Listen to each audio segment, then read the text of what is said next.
welcome back to Build. I'm your host, Brittany Jones-Cooper, and today I'm chatting with Jameela Jamil. She's here to talk about the fourth and final season of The Good Place, where we will finally see if her character Tahani can get over herself, and if the Soul Squad can save humanity. Take a look. Tahani, so smart and sophisticated. She was the only one who was able to talk me out of that goatee.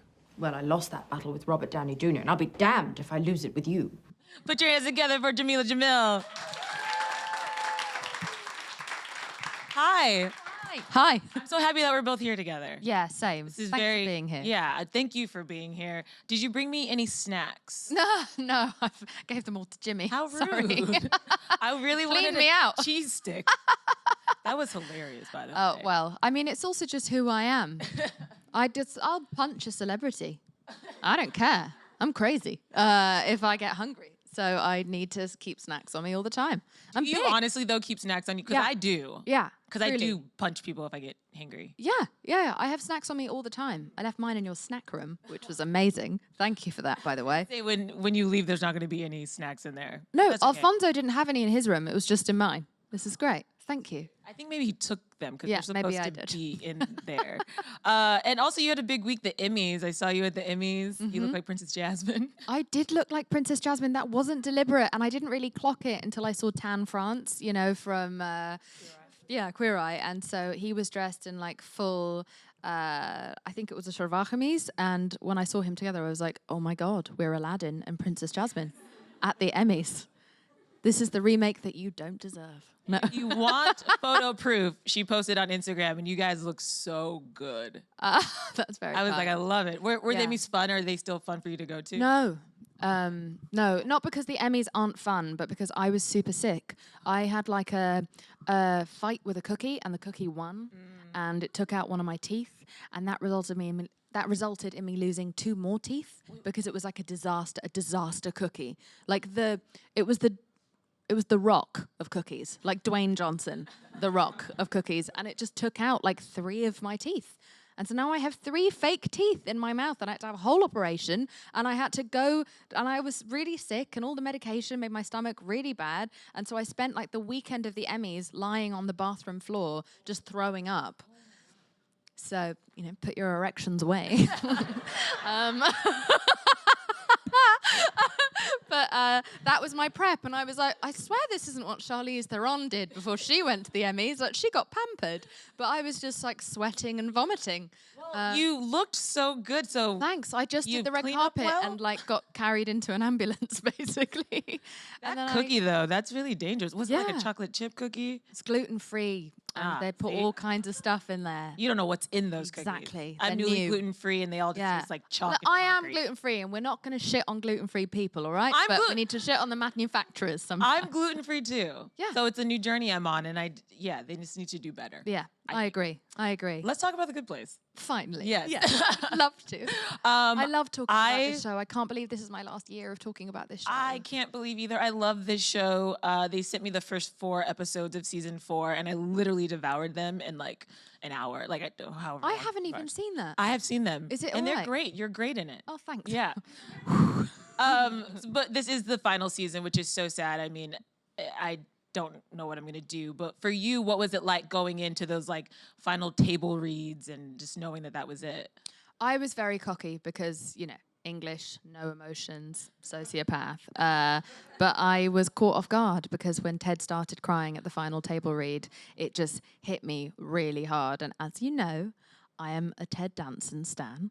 And my Instagram is basically just a fan account for him. And so when Ted went, I went, and then we all just sobbed. And he didn't even look at me. He just like handed his box of Kleenex over to me, and we all just sobbed together. And then that final moment where Mike Schur said, "That's a series wrap on Jameela Jamil," and he walked towards me with his arms out, like to give me a hug, broke my heart because it meant I was saying goodbye to this family that I've made, and they're like the first people I really met when I moved to America. This was my first audition, and like so I never had the chance to meet or work with any other groups, and they taught me everything I now know. And also just I haven't had a lot of men show interest in me and my career beyond me just being like a fashion girl. I haven't had a lot of men tell me I was funny or smart or worthy of like breaking boundaries and breaking new frontiers for myself. And it was really incredible to have a straight white male pluck me from obscurity and give me this chance and teach me to believe in myself when I never did. And everything that I've been able to do with I Weigh and all of my activism and all of the opportunities that I will now have forever, I owe to Mike Schur. And so saying goodbye to him felt like being, what I imagine being stabbed feels like a bit. A bit. But yeah, what it was I hear hard. about being on a series is that because it is so routine, like you do become a family, and it does seem like this cast in particular. I mean, you guys, there's like you can feel the love. Filthy group chat. What's in the group chat?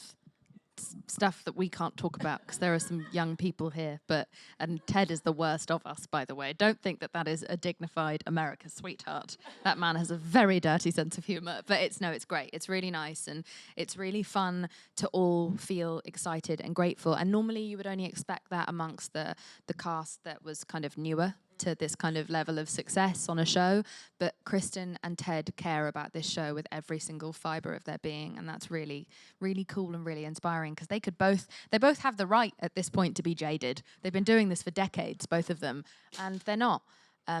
Someone just died in the back.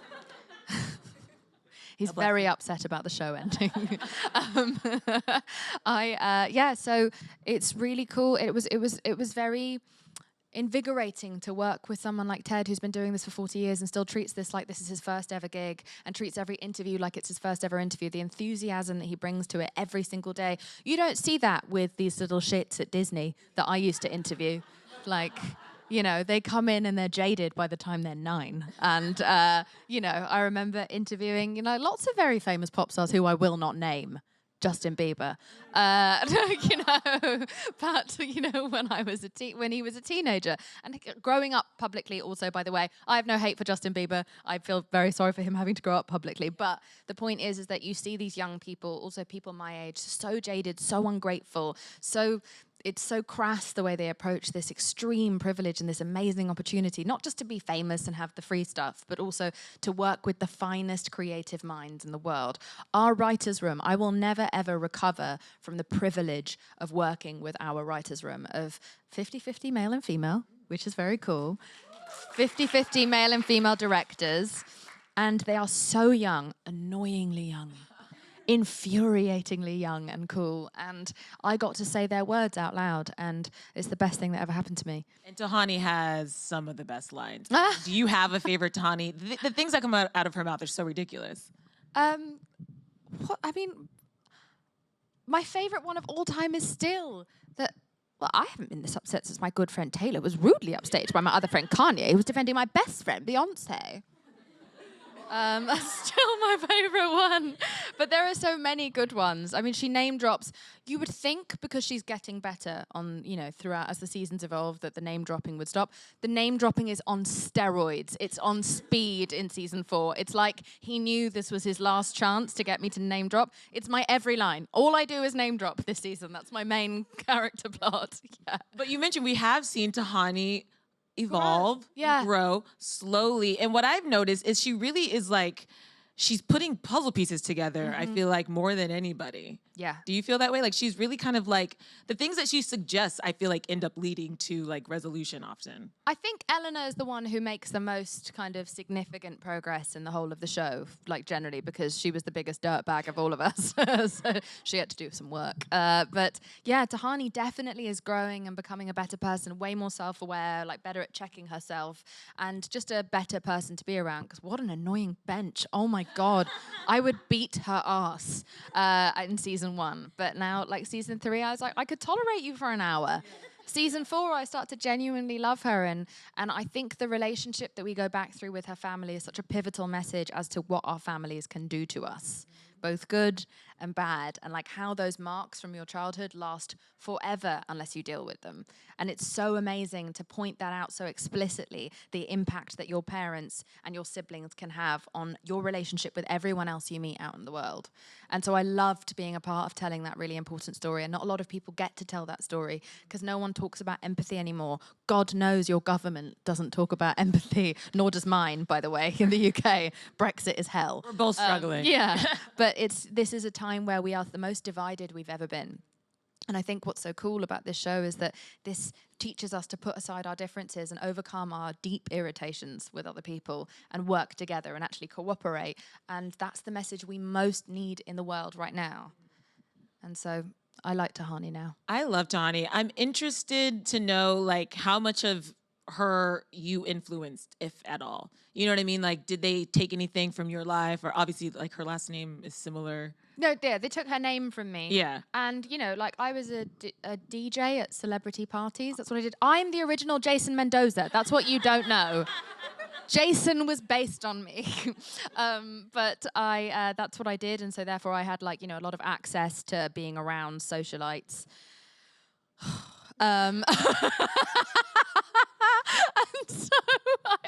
And so, you know, I had loads of people to pull from for that character. So it wasn't necessarily that I brought that character, but I brought characters to them. And so I created her passive aggression, and I like infused. Mike gives you so much freedom, and he let me infuse, because, you know, he doesn't know British like it girls. And so I was able to infuse so much of what I'd been around into this character. And that was really fun. And he was so cool. Like he had a different version of her in his head in season 1. And he just said throughout season 1, he was like, do one your way and do one my way. And then I didn't find out until it aired that he'd chosen my way, which is like a true leader, like such a cool guy. And so, yeah, I got to infuse a lot into her, but I hope I'm not that much like her because she's a dick. But I do post GIFs of myself now. And The internet, if the internet makes a GIF of you, she's a meme. yeah, like you have to. Yeah. Well, I mean, you don't have to, and you shouldn't, and I don't advise it because it doesn't come off well. But I'm still gonna do it forever. But I've learned something so valuable from Tahani. Not only like looking back at my family dynamic, but also mostly the thing that got her to hell. Spoiler, but by this point, come on, catch up. Is the fact that she was so self-conscious. She's so obsessed with other people's opinions of her. And I'm an activist. And so all I am dealing with all day, I'm just swimming through what feels like hummus because it's so thick with opinions all the time. I just live in opinions. I'm marinating in them all the time. And so I have to not care what other people think of me in order to do what I'm doing. In order to create change, especially if you're a woman, especially if you're a woman of color, you have to be disobedient, and you're going to come up against so much more resistance than anyone who has more privilege than you. And you just have to be able to put your pride and your ego aside and be like, you know what? Everyone is going to think I am a bit much. And I am. And that's what it takes to create change, because if it was easy to change the things that I fight against, then they wouldn't be happening in 2019 anymore. So watching Tahani be so dictated by her obsession with other people's opinions afforded me the chance to let go of mine. And so powerful. I owe her a lot. And you mentioned your activism, and this show really provided a platform for you to really, I mean, I think the work you're doing is bold, is amazing, and the issues that you talk about are so insidious in our culture, and it's just like, enough is enough. And so you starting the I Way movement and all of that, can you just tell us where is that now? Like, what is your main focus and goal? So are you guys familiar with I Way? It's like a little account that I started originally that was just based on like changing the way that we describe predominantly women's worth, but people's worth. It's like you can't weigh it on a weighing scale. You weigh the sum of all your parts. You weigh your social contributions, your attributes, the struggles, the things that you've been through, the things that you're still going through, the things you're gonna go through. These are what make us up as people, not cosmetic things. That can be 1/10 of your priorities, but it cannot take up your whole top 10, which is what society and not products, but like advertising agencies want you to think. that it's your whole, especially if you're a woman, they will double down on you. It's funny, like, have you noticed that male grooming has gone up and suddenly like the awareness around like the pressure on men to look a certain way has suddenly changed and it's become more of a public and normal thing? That's happened because they have run out of real estate on a woman's body to judge. They have a procedure for your earlobes now. They want us to be afraid of our earlobes not being perfect. What even does an earlobe look like? I don't know. It looks kind of like a butthole to me. I don't know. Not your earlobes. They're very nice. I've never looked at them. But why should we care? We're supposed to be like saving the world. Like the Amazon's on fire. I don't care about guys, my earlobes. It's still on fire. So anyway, so that was just a minor detour of a theory. But I started I Weigh as this social movement that gained loads of traction, and now we have almost 1 million followers, and it's like totally organically run. It's whatever comes in goes on. That's it. We're not manipulating it. We're not following an algorithm. I don't really understand what an algorithm is. And we're launching now into a full company, and I have a team of women, and I'm the VC. I'm the investor, so I don't have to answer to anyone. And, you know, in my past experiences in business, I've had to answer to men who've then dictated what I'm going to do. And it feels really amazing and terrifying, but really amazing to be able to dictate my own path with this company. It's so far all female run. And there are just brilliant, bold women surrounding me, building up this army around me. And we're building a full activism platform to give young activists who don't have my privilege and my platform the chance and the access to be able to spread their word to the most important people. And so we're creating content. We're going to start a podcast next year. God help us all. That'll be a lot of me. And we're going to start documentaries and create. We're going to change the culture. I want you to be able to come onto I Weigh as a safe space on the internet where you can see someone who looks like you. And it's an allyship platform because I believe in progress, not perfection. I don't know if you've seen me on Twitter, but I have my ass handed to me regularly. Probably this week even, I made a mistake. I frequently make mistakes. And that's going to keep happening because our world is updating and I'm going to have to keep updating around it. Like just a year ago, I didn't know what non-binary meant. And I'm, you know, a somewhat in-touch human being, but there's always things that we aren't aware of that are growing and becoming more and more important. And so I want I Weigh to be an allyship platform as well, where if you are someone who doesn't have all the answers and who doesn't know everything yet and has some mixed feelings on something, or, you know, just like has ignorance, which is something that you shouldn't be ashamed of as long as you're actively trying to, like, you know, fix it. I want this to be somewhere where if you aren't from a marginalized group, you can read about that marginalized group on my site and learn about them in safety of being judged. And so that's what I'm building, an allyship and activism platform for young people, because you are the people I care about most, and you are the ones that I feel the most protective of, because I felt like you once. And I had really irresponsible celebrities to look up to. And because of those people, I spent all of my money and all of my time thinking about things that didn't matter, that never helped me, that only held me back and hurt my body forever. I'll never, ever, ever physically recover from the things that I did to myself as a teenager because I thought I had to be thin to be worth any kind of respect in this world. And so I'll be damned if that ever happens to the rest of you the way it happened to me. I've made so many mistakes, and I just want to try to protect you from those mistakes and have those hard conversations. Thanks. No, that's incredibly powerful. I mean, I grew up with a mom who didn't give me any weird body issues. I'm so thankful for that, and I realized how rare that is. I didn't know that anything was different or wrong until I went to college, and everybody's, and then I was like, oh, am I not okay? So I do think it is important to start a conversation young and to empower women young, so that when they do encounter other people who maybe had different experiences, they can help them and be like, no, that's not okay, you're beautiful, whatever it is. We do these things at I Weigh called I Weigh Walks, where we get young I Weigh community members to like come with us for a walk, and they get to meet each other and meet us and be able to just kind of like get out and be active in a safe space where they don't feel judged.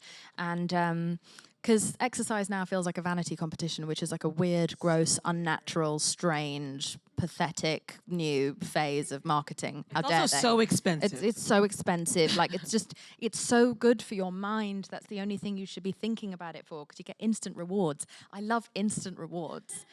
That's why I've never had abs, because I just can't be bothered with the 3 months of it all, or the 6 months, or the year of it all. Like, I can't, you know, I have a flat bottom because I can't do the sustained goals. But I exercise every day. I go walking every day because I enjoy being able to feel the endorphins that rush through my head.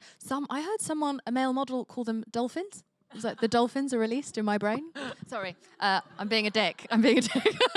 But I thought that was very cute. Anyway, and so I think we should turn exercise into the instant rewards of it all. But anyway, I've gone off on a tangent. I have no idea what we're talking about. Yeah, Who are you? I don't know. I'm Brittany. Nice to meet you. Hi. Welcome. Nice to meet you. Really Hi. nice to meet you.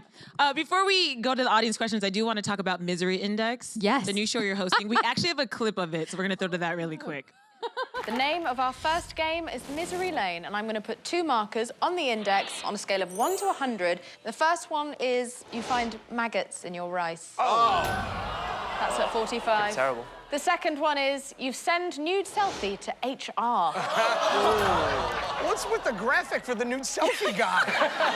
That's not how you take a nude selfie. Well, guys, I'm going to show you an event. You just have to determine if it falls above, below, or between the 2 cards on the index. Super Andrew, you get to go first. Check out this poor outdoorsman who foolishly tried to reason with a bear. Ooh. Quack, quack, quack, quack, quack. Oh, my God! That guy thought the best defense was to yell Al Pacino hoo-ah at a bear that was charging him? No, they say to do that. Now we know that's a lie. Andrew, how would you feel if you were this man? I feel pretty stupid about bringing an arrow to try to hunt a bear. At what point do you put the cell phone down and make a run for it, too? I know. He videotaped up to the point of actual bite. Funny you should mention, he was actually taking a nude selfie to send to HR. By the way, guys, the man in this video was unharmed. Well, I mean, he's probably a bit harmed because he got bitch slapped by a bear, but he did survive. He's not dead. That looks like fun. It's the silliest thing. It's the most un-Tahani thing I will ever do in my life. It was how I exercised her from myself. Yeah, it's a game show that I'm making with the Tenderloins, who I love so much. They're so funny, and I love the fact that their humor is explicit but never cruel. They don't punch down, and I really love that about them. And so I signed on to work with them because I'm a big fan of theirs, and they were so amazing to work with. And I'm the host of the game show. The way the game show started is basically it was a card game called Shit Happens, and it's about all of the worst, like, stupid things that can happen to you. Not like actual terrible things like fire and war, but dumb things that we all do that happen to ourselves. I talk about my mistakes all of the time. In fact, The Good Place is about how stupid people die and then continue to be stupid. So this is a game show dedicated to stupid people, and you have this scale of 1 to 100, and we have all of these true life miserable things that happen to people, almost always of their own doing, and you have to rank them from 1 to 100, and whoever wins gets $30,000. And it's just fun and silly, and it's a game that you have to watch with other people because there's so much arguing involved, because you've got to work out where this actually lands, and you have to determine who of your family members is an actual sociopath. So I really like it. And it's kind of about empathy, weirdly. That is a stretch, but it is kind of about empathy because you have to put yourself in other people's shoes in order to win. So it's disgusting. Yeah. They It's should just call it Florida Man. No, it's Florida and England. Like almost exclusively, all the stories came from Florida and the UK. Because we are trash. You think because Emily Blunt's here that we're not trash? We sent her because she was our only good representative. We only send you the best ones. You have no idea who we really are, but it's bad. It's Florida bad. Emily Blunt is so damn classy. So classy. She's the best. She's kind of almost not, she can't be English. Like, we're such She was Mary scumbags. Poppins. It's crazy. Let's go to the audience questions before we get out of here. Here. Hi. Hi. Hi. So your activism is amazing. So what advice would you give to young girls who are struggling with, body weight, appearance, or any other like high school problems? So, okay, one of the first things you have to look out for is your inner bully, right? Because something gets seeded in us when we're really young, a narrative, and that comes from dolls and shows that we watch on television and the way that our parents talk about their own bodies. There's all these toxic influences that come in, and then they grow and ferment within us, and then they take over, and it becomes your own constant inner bully. So you don't even need to be bullied by the internet or magazines anymore because you're bullying yourself. You're saying, you're too ugly to get that job interview, or you're too big or too small for anyone to want to have sex with you, or this, that, and the other. You start setting up all these barriers for yourself before you've even tried.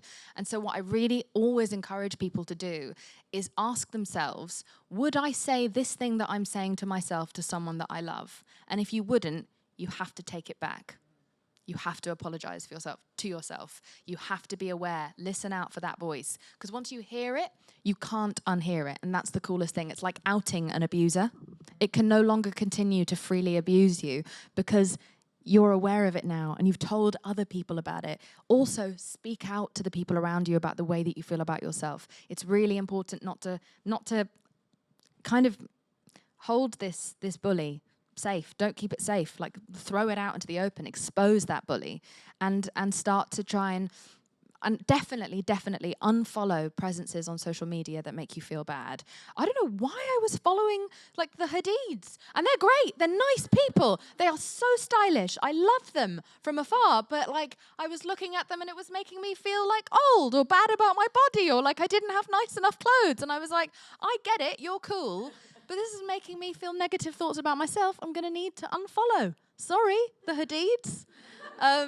But things like that, or anyone who's selling you a toxic narrative, like, you have all of the power. We've been like taught to think we have to follow these people so that we're in touch with pop culture. No, you don't. Just follow people who engage you and like make you feel seen and interested and who are teaching you something. Curate your physical space around you, the people around you, and almost most importantly, your social space. That's all right. That's really great advice.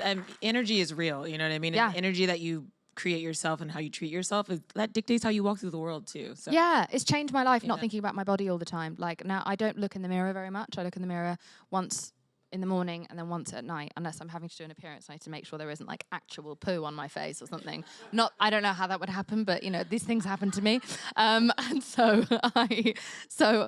I don't know why I'm talking about poo. Anyway, I was gonna try to help, and then But I have more time now to be successful and happy and interesting and better in bed, like slightly better, only slightly. But because I am spending less time thinking about my body. Next question, please. Yes. Hi. Where is it? Hi. Oh, over here. I'm sweating. Hi. I was earlier. You're fine. So aside from the misery index coming up, I know you're probably still really sad about The Good Place being over, but what else do you have slated next, or is there anything that you aspire to do that's totally different from what you've done so far? Well, I'm really going to lean into the activism. I'm really going in on it. I'm a CEO, and so I'm going to run my business properly. I'm going to be in the office alongside my army of women, and we're going to make this happen. I also am starting a podcast, which will come out on our way, and I just signed a book deal. So that's the next thing I'm doing. And I will continue to be going out across the country and around the world to speak to people, to make sure that everyone unlearns the lies that they've been told. And the next acting project, although I am going to be in a film with J-Lo. I've got a tiny part. That's really exciting. But way to bury the lead. Yeah. But and I won't talk more about that, but it's really exciting because I've loved her for the longest time. But I am going to be very selective about the next acting role I choose, because how do I follow not this. This is also very wonderful, and I don't know how I follow that. But how do I follow this? How do I follow a story with so much integrity, with so much talent infused into it, and something where the working environment was so extraordinary, where I felt so supported as a woman and so safe? And so I have to tell a story that is important to women and progressive to women. I want to work with more women, and so it's going to take a while for me to find the next project in acting. It has to count. I guess we'll just keep watching you on The Good Place over and over again. Yeah, just Netflix me. Yeah. Or go on my Instagram and I'll drive you insane there. Well, I cannot say enough how much The Good Place has impacted me. I love the show. Really? It is so smart. It is so heartfelt. It just is like a happy place, and I know you guys feel the same. Like, you know, you're gonna sit down and just like feel good for like 23 minutes. How did it impact you? Just in that way, like with everything that's going on, it's just nice because I have to watch so much television for my job. Yeah, of course. And so when you really sit down and really want to watch something and you really enjoy it and it makes you feel good and it's a palate cleanser. It really just it makes me feel good. I'm really happy about that. And we aired weirdly like every day of the Kavanaugh trial. Every day there was like a Kavanaugh trial at the end. The Good Place would air and people would watch it for relief.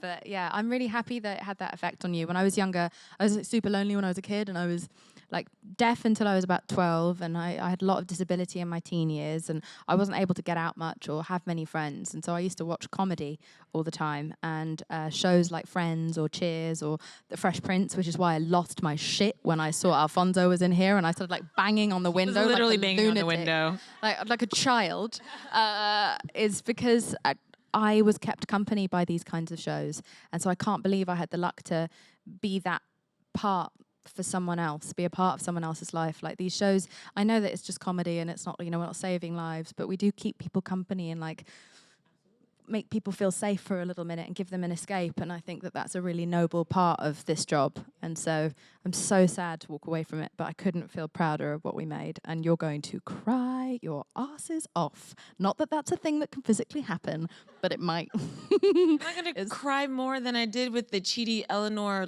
video. Literally gutted me. Mike's gonna kill you all. He's a dark mind. It's a beautiful, perfect ending. It's a great season. So much happens. We move through storylines like a runaway train. That's the right word? Yeah. That works. And the cameos are amazing, and the ending is just one that you cannot predict. It's so outside of the box and interesting and not cheap in any way. It's just really special. It was horrifying to film. I don't know if I should be excited or nervous. I don't know if you should be excited or not. Guys, I really don't know if you should even watch it. Like, it's really, no, I'm joking. Like, don't watch it. No, watch the show. Watch the show. Oh, we're definitely gonna watch it. We're definitely gonna watch it. And thank you for being a part of it and bringing Tahani to us, because she really is a joy. Yay. Congrats. Well, thank you. I'll be name dropping on your screen tonight. Oh my God. On NBC. So exciting. The Good Place premieres tonight, like she said, at 9/8 Central on NBC. Put your hands together for Jameela Jamil. Thanks.